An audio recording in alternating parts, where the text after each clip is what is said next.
Well, the Forex industry, which is people punting on the movement of currencies, basically, that turns over $2.5 quadrillion each year, and 88% of those trades involve the US dollar. That's a bit of a problem for the US, surely, because their currency is valued more for its importance to Forex traders than it is representative of the economy that sits behind it. So no wonder the US gets upset when they see other currencies losing value against them, making US exports more expensive and foreign imports cheaper.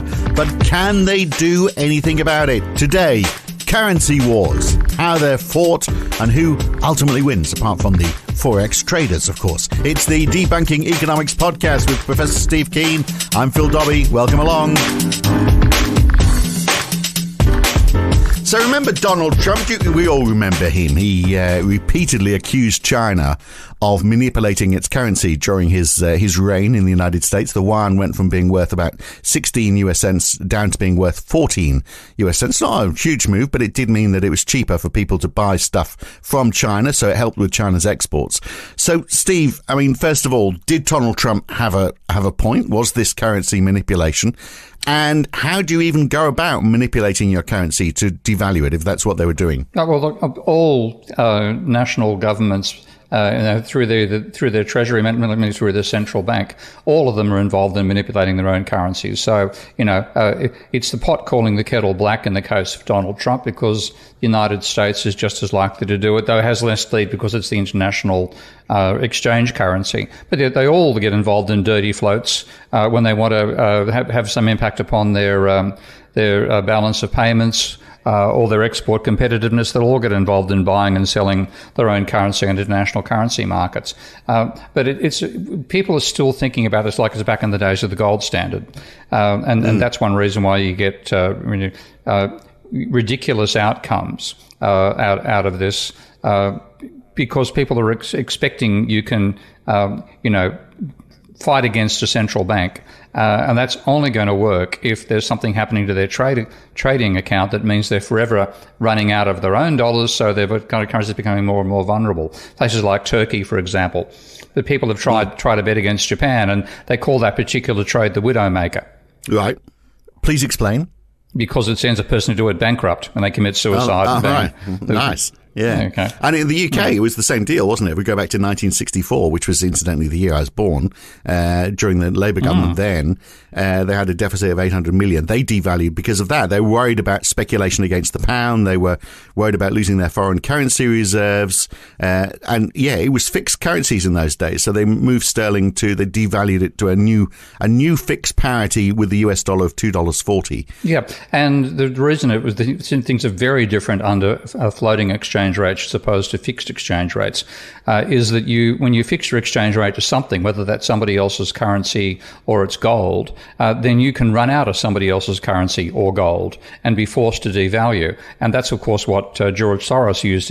Soros was the main speculative player back in '64 against the British pound. No, I think you're getting confused when Britain came out of the exchange rate mechanism, which was 91, early 90s, and I think he shorted it because he knew that Britain would be leaving, and therefore the pound would devalue as it came out. So it was sort of leaving the ties of the exchange rate mechanism, and that's how he played. And the volume of this is also part of the trick. When you have a fixed exchange rate, you also have in effect a control on how much of your own currency you can produce. So Soros effectively could borrow money to lever up his position against the British pound. He could borrow British pounds to be able to gamble against the British pound, that sort of thing. Borrow your American dollars as well, whatever mechanism he used. And then when they were forced to devalue, bang, he came out massively ahead. And that's where his fortune came from. So that sort of thing has had numerous times under fixed exchange rates. Two others that are worth mentioning are Australia had a devaluation, I think of 17.5% under Keating, for the same reason, running a 6% balance of trade deficit, and then he said, okay, I'm going to devalue by 17.5%, which you could do, and of course that then, made Australian exports more competitive, but those effects take a hell of a long time to work through. The classic to me was actually the actual break from the gold standard itself under Nixon, which was in 1971, because America was running a trade deficit. And that meant that American dollars were turning up in particularly Europe, and the most aggressive person in Europe at the time was Charles de Gaulle, is it president or premier of France? He was president, wasn't he? Yeah. President of France, yeah. And he basically threatened to bring all those American dollars and deposit them at Fort Knox in return for $35, 1 ounce of gold per $35. And the threat of that happening is what led to Nixon breaking the gold standard. But what a lot of people don't know, and this came out in a government report at the time, a congressional report, because companies that are buying and selling internationally, including, of course, American corporations, can change their terms of payment. And, pay in 30 days, pay in 60 days. You're a freelancer. You know this sort of stuff, don't you? Yeah. It doesn't matter what you ask. They're never going to pay on that date. Yeah.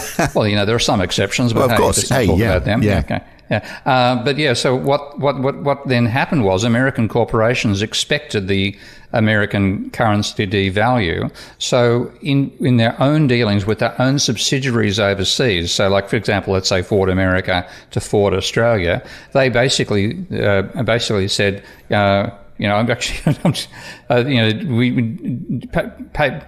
pay us we're going to pay you in advance in American dollars and take your time to pay us back in Australian, effectively.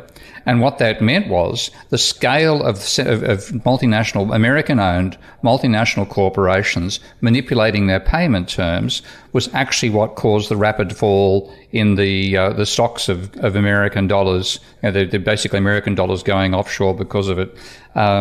And forced the hand of the Americans on the devaluation. So the reason that America devalued wasn't so much at all; it was actually American corporations themselves. So it's all. I mean, that is just another form of speculation, isn't it? Really. And yeah. Is that so?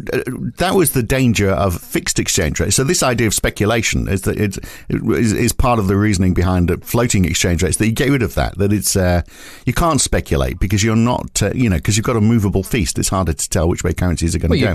You can speculate, but less extreme. It's a much more dangerous game. And of course now once you've meant that you have no link between your currency and anything else fixed, whether that's a basket of currencies like Keynes' idea of the Bancor or the American dollar because it's the international reserve currency, or a commodity like gold. Once you don't have that link, then the central bank, which are involved in buying and selling its own currencies and other currencies all the time, have an unlimited capacity to buy in their own currency.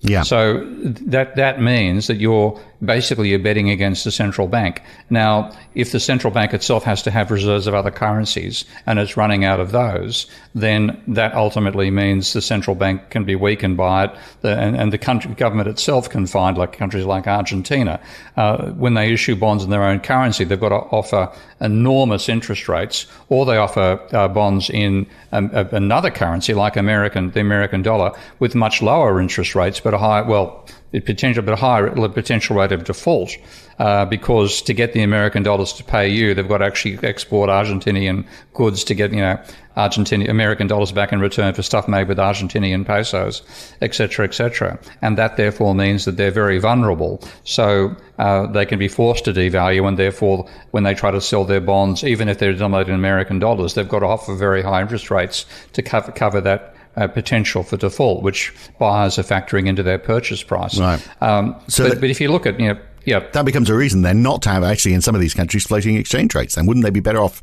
Okay, there's the danger of speculation, but wouldn't they be better off being pegged to another currency? Which is why, of course, we're seeing in some countries they almost abandon their own currencies and they just using the US dollar.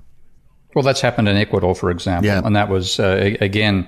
The Ecuador is a classic case because, you look at it. If you look at it with a naive, free market type orientation, then you can say, the Ecuadorians they had runaway inflation, they pegged it to the dollar, and that stabilised everything, and that's hunky dory, and therefore we shouldn't have government involvement.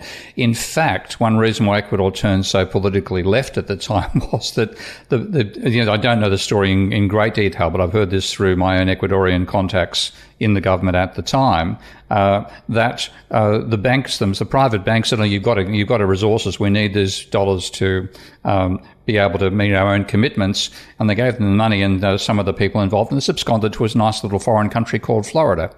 and that then bankrupted the entire economy, and that forced the hand of dollarization. So it was far from it being a free market trick. It was a con job by the banking class. Well, if you want to hear more about how the Forex markets are played and is there a better way of dealing with the value of currencies globally, listen to the full version of this podcast. To do that, you need to become a supporter of Steve Keen on Patreon. Go to patreon.com/Prof. Steve Keen, or you can also subscribe at debunkingeconomics.com. Next time, we're going to look at the Pareto principle. The British Prime Minister Boris Johnson has been talking about it with glee recently. We'll find out what he's on about, what it means, and how he intends to use it. That's all next week on the Debunking Economics podcast with Professor Steve Keen. I'm Phil Dobbie. Thanks for listening. See you then.